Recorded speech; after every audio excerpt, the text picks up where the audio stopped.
The most expensive thing an HVAC tech will ever try to sell you is a $1,000 box that bolts into your ductwork to clean your air. But the sales pitch leaves out what's actually inside it. That box works by making hydrogen peroxide, the same thing in the $1 brown bottle under your sink. Once you know that, you start seeing how much of your HVAC bill a dollar bottle already covers. There are 11 of them, and number 5 is the one the whole industry would rather you never notice. Number 1, and this is why half the people who try this swear it doesn't work. The bottle of peroxide already under your sink is probably dead. Hydrogen peroxide is water with one extra oxygen atom, and that atom is always trying to escape. Light, heat, and air all speed it up. So a bottle that's been sitting open in a warm cabinet for 8 months has turned into plain water. People pour it in, nothing happens, and they decide the whole thing is a myth. It isn't. Their peroxide just expired. Here's the test. Pour a little on something dirty, a grease spot, a bit of mildew, anything organic. If it fizzes, it's alive, and it works. If it just sits there flat, it's done. That's why it comes in a brown bottle in the first place. The dark plastic slows the light from breaking it down. Buy a fresh one, keep the cap on tight, store it somewhere dark, and replace it once a year. That fizz is the entire point of everything that follows. So start with a bottle that still has one. Number 2, the number on the label that matters, and the trap of thinking bigger is better. The brown bottle is 3%. It's strong enough to tear apart mold, algae, and bacteria, and gentle enough that it won't hurt you or your equipment. The internet will tell you to grab the 6% or the food grade 35%, because if a little works, more must work better. Don't. Food grade peroxide at 35% is a corrosive chemical that burns skin on contact and can damage the plastic and metal parts inside your system. The 3% bottle is already the right strength, dialed in on purpose to clean without doing damage. Everything in this video uses that same 3%, straight from the bottle, no mixing, no diluting. If a fix ever seems slow, that means your peroxide has gone flat and you just need a fresher bottle. Number 3, the clog that shuts your whole system down in July. Your AC pulls gallons of water a day out of the air, and all of it drains through one white PVC pipe. Inside that pipe, it's dark, damp, and warm. So algae and mold grow a slimy film on the wall. The film grabs dust, and eventually the pipe packs solid. When it blocks, a float switch trips and shuts the whole system off on purpose, so the water doesn't back up into your ceiling. The unit was never broken. The pipe was dirty. Find the T-shaped fitting with a cap on that pipe near your indoor unit, pull the cap, and pour in a cup of your fresh 3% peroxide.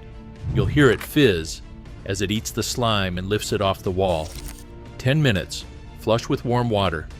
Do it once a month through cooling season, and that shutdown never comes. If it's already blocked and your system is down, add one step first. Go outside, find where that drain line exits your house, seal a wet-dry vacuum over the end of it, and run it 2 or 3 minutes to pull the plug out from the far end. Then treat the line with peroxide from inside. Clearing this on a service call runs you $145 to $245. The bottle and a vacuum you already own do it for about $1. Number 4, and this is the money they never bring up, because it isn't a repair, it's your electric bill. Everyone talks about the service call. Nobody mentions what a dirty system costs you every single month it runs. That same biological film grows on your evaporator coil, the indoor coil your air blows across to get cold. Once it coats the fins, it works exactly like a blanket over a cold surface. Your air can't touch the cold metal, heat transfer drops, and the system just runs longer and longer to hit the temperature on your thermostat. This isn't a guess. The Engineering Society ASHRAE puts the efficiency loss from a fouled coil at 10% to 25%, and the U.S. Department of Energy says a dirty coil can raise your energy use by as much as 30%. That's up to 1/3 of your cooling bill every month from May to October, lost to a layer of slime nobody sees. and it builds up faster than you'd think. A Lawrence Berkeley National Laboratory study found a typical coil fouls enough to choke its own airflow in about 7.5 years, long before the coil itself wears out. If you can safely reach the coil with the power off at the breaker, mist the fins with 3% peroxide and let it drain into the pan below. Spring is the time to do it, before the first hot day, so you're not paying that penalty all summer. That wasted efficiency costs you far more over a season than the repair ever would. Number 5, the big one, the $1,000 machine that makes the exact same thing that's in your bottle. At some point, a tech is going to recommend an in-duct air purifier. The most common one is called a Remy Halo, and there are others, the iWave, the air scrubber. It bolts into your ductwork, and here's what the brochure buries in the fine print. It works by generating hydrogen peroxide. The company that makes it, RGF Environmental, calls the process photohydroionization. That's a long way of saying it turns moisture in your air into ionized hydrogen peroxide and blows it through your ducts to kill mold, odors, and bacteria. It is quite literally a machine that manufactures a trace mist of the same molecule sitting in your $1 bottle. That device runs $600 to $1,000 installed, plus a replacement cell every couple years at $150 to $250. Now I'm going to be fair to it because that matters. The machine does something your bottle can't. It treats the air in your whole house continuously, every room, all day, and the bottle only cleans the wet part you pour it into. So it's a real product doing real work. It's also, in the words of one HVAC company's own review, one of the most oversold add-ons in the trade. Two things they tend to leave out. It doesn't replace your filter. Dust and pollen still need something to physically catch them, and it gives off a small amount of ozone as a byproduct. That's below the EPA's limit for a room you live in, but worth asking about if anyone in the house is sensitive. If a tech quotes you more than $1,000 for the unit by itself, get a second opinion. Just know exactly what you're paying for. You're paying for a machine that makes hydrogen peroxide, and to be straight with you, peroxide is not magic. It kills biological growth, the mold and slime and algae in the wet parts of your system, and that's it. It does nothing for a dead capacitor, low refrigerant, or a bad blower motor, and refrigerant work is licensed for a real reason. But that living layer is behind a shocking number of the calls and the upsells you pay for, and the rest of this list is where it hides.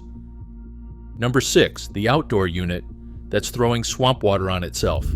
Everyone treats the inside of the system and forgets the big metal box outside. On a lot of units, a slinger ring flings collected condensation straight onto the hot outdoor coil to help it cool, and that standing water goes stagnant with the same algae and mold. On top of that, the outdoor coil sits out in leaves, grass, clippings, and dust, and when it fouls, the compressor has to work harder to dump heat, which is more strain and more electricity for the same cooling. Cut the power at the disconnect. Clear the big debris by hand, then spray 3% peroxide across the coil fins and the base where water pools. Let it fizz, and rinse it gently with a hose from the inside out. Don't jam a pressure washer at it, you'll bend the fins flat and make it worse. If some fins are already bent, a cheap fin comb straightens them so air can move through again. A clean outdoor coil keeps the compressor from grinding all summer to dump the same heat, and a strained compressor is the single most expensive part in the whole system to replace. If this is already changing how you look at your last few HVAC bills, subscribe, because we do one of these every week. Number 7, that musty smell that hits for the first minute every time the AC kicks on. It has a name in the trade. They call it dirty sock syndrome, and it's not the ducts, it's the coil. It's the same biological film from number 4, growing in the cold, wet fins of your evaporator, and every time the blower starts, it pushes that smell out ahead of the cold air. If you can reach the coil safely with the breaker off, spray it down with 3% peroxide, let it sit, let it drain into the pan. One honest limit. Peroxide kills the living layer, but it won't dissolve the greasy bonded gunk that also cakes a badly neglected coil and that needs a real foaming coil cleaner. And if your coil is behind a sealed panel, leave it shut and treat the pan and drain line underneath, because that's what's feeding the growth anyway. Number 8, the black spots on your vents that a company wants to turn into a $900 job. Pull one of your supply registers off the wall or ceiling, the whole thing, not just the grill. Look down into the metal boot behind it. In a humid house that metal sweats, and where there's moisture and dust, you get black mildew spotting on the inside. Spray it with 3% peroxide until it's wet, give it 10 minutes, and wipe it out with a rag on a stick. Wash the grill in the sink at the same time. Now the part that saves you real money.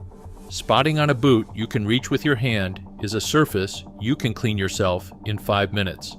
It is not proof your entire duct system needs a $900 cleaning, and any company quoting you that off a photo of one vent is running a sales call, not an inspection.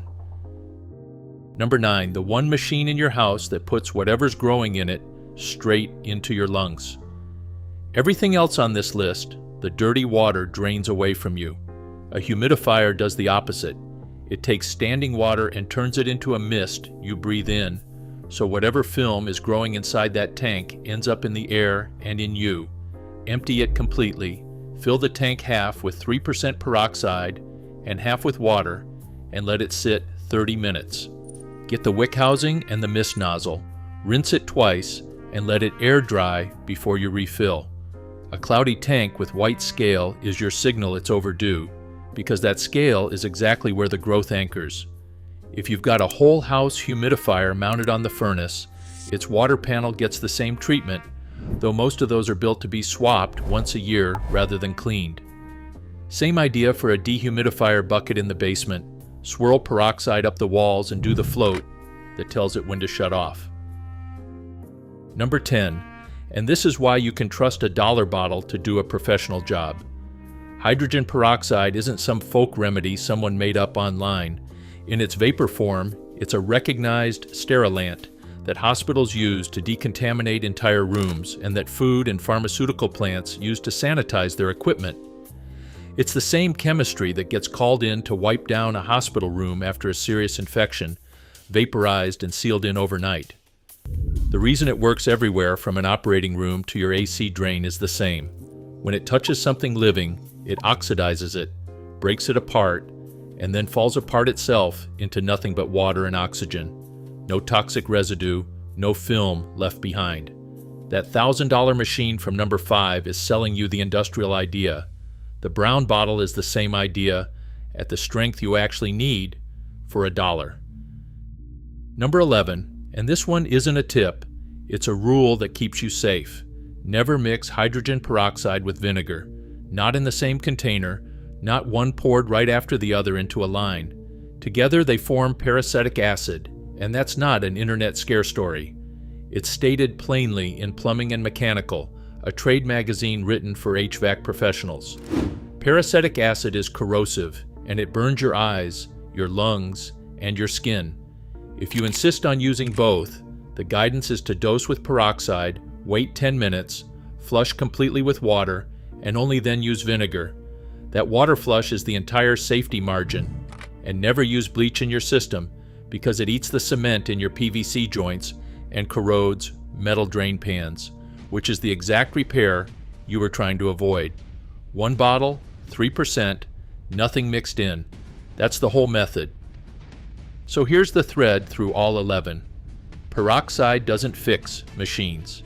It kills the living layer that makes machines look broken and run expensive in every wet part of your system. And it's the same thing that a $1,000 box makes and that hospitals sterilize with. Your tech knows all of it. He just gets paid by the visit and by the upsell. And a fresh $1 bottle takes a whole column off his invoice. Do the coil, the pan, and the line on the first dry Saturday of the month, and you keep that money.